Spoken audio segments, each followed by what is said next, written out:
ka doon. Yes. Kaya anong Bawal mo na latest? mag-appear sa kahit na show. Oo, bawal din naman kasi mag-appear sa kahit anong show pag magka-campaign ka. As an endorser of Team of Party List, so kailangan natin mag-focus. Dahil party list, as we all know, national kasi ang campaign. Hindi lang. First ko nag-nominee ngayon, but I'm endorsing. Kahit endorser ka, bawal. Hindi naman. Pero sa campaign trail ba, sasama ka ni DJ?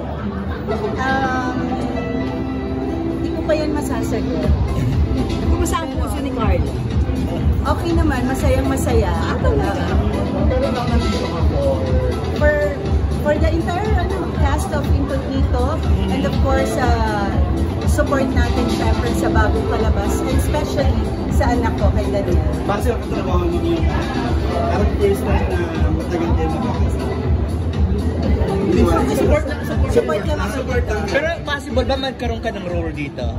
Yes, maybe yung bunso ko, si Carmela. Wow. Abangan po natin. After po ba ng company, balak niyo pa po bumalik sa Of course, hosting, I think kung saan, baka dito ulit. Tawid-tawid lang, total gano'n naman. Pero ngayon sa gagawin ko for public service, baka mag-focus na lang talaga muna. Hayaan ko na yung mga anak ko dito sa industriya muna na.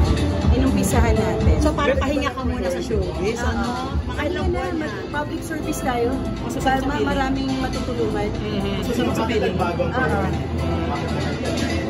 Matagal ko nang gusto talaga ang public service, diba? Alam mo naman yun.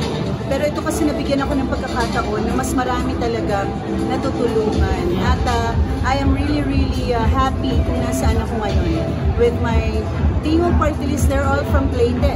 They're all from Tacloban City. Mga kaibigan ko talaga. Sina Speaker Martin Luis Romualdez. Pero hindi na lang ikaw nag-nominee. Marami kami, may dynamics kasi may mga planning yan. Ang importante kami ay magkakasama, kaibigan. Nung nagpaalam ka sa face-to-face, may ano ba na sinabi sa'yo na welcome kang bumalik just in case? Yes. Okay. Kung ano yung, kasi hindi naman yan, not just face-to-face, no, kung may ibang show na pwede. Pati GMA. Kasi kailangan nagpaalam talaga ako. Pero syempre priority natin si ABS because nandito na, ito talaga yung pamilya, diba? Ang sinasabi ko lang kung nagbubukas ang mga pintuan at lahat naman ay nagkakasundo-sundo.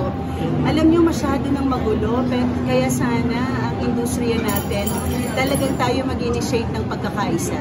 Tsaka ang importante, wala kang binner na bridge, di ba? Ay, hindi tayo ma-burn ng bridge. Kasi pag ako nag-burn, totoo kasi siyang nasusunog talaga. Charot lang. Kumusta ka na, Carla? I'm okay. Sobrang saya ko. Kasi I'm a lola now. Carlito, my second son, ay nagsilang na yung kanyang wife. And welcome. Babae. Lalaki, his name is Claudio. Ilang buwan na? November 12, so mga 3 weeks pa lang, wala pang isang Ano feeling buwan. ng lola? Hindi ko maramdaman, no? Dahil alam mo namang rock and roll tayo. Pero syempre, parang bunsong kapatid. Yung feeling, kasi ang aga ko aga kong nagkaanak kay Carlito, I was only 20. So expected natin yan pag maagang mag-anak, maagang magiging lola. Carla, kunan lang kita ng reaction, ano? Naka 1 billion yung pelikula niya ng Cat Anong reaction? Ano masasabi?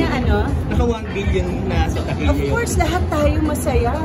Lagi naman nating sinasabi yan, diba? Pag magkakasama tayo sa industriya, dapat naghihilaan tayo pataas. Congratulations, I'm very happy. I'm very proud of Katrina Alden. Na-congratulate mo na ba si Katrina? Yung personal? Hindi pa kami. Natuwa po ba kayo sa pagbabalik ni Daniel after a long time dito sa teleserye? Yes. Actually, hindi lang ako yung natuwa, no? Lalo na si Daniel. Kasi naging handa siya at matagal na natin pinaghahandaan ang isang aksyon na palabas. Diba? Kasi yan talaga actually yung halos hindi pa niya nagagawa. Nagawa na yung drama, comedy, and all. Ito kasi all-out action.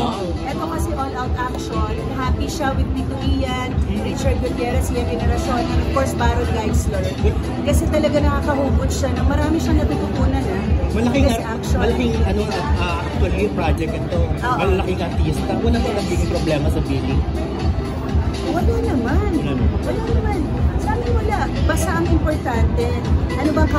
ibigay, ipakita. Okay na yan. Diba? How do you support yung Daniel dun sa matagal na wala siya sa showbiz? Anong ginagawa niya? Well, Banding na alam mo ginagawa yan, hindi naman yan mapakali sa buhay niya. So, ang dami niyang negosyo na binuksan, diba? And then, workshop, hindi na glubay para pag dumarating yung mga ganitong pagkakataon, ready ka. So, ready siya. At saka Padilla yan, linyahan Oo. talaga nilang action Oo. studio. Humingi pa siya ng advice sa mga tito niya. Abangan natin yung malaking pelikula na next year. Ay, action din. Action. Sino Wala pa. Oo. Doon muna tayo. Masyado kayo na-excite pa muna. Ay,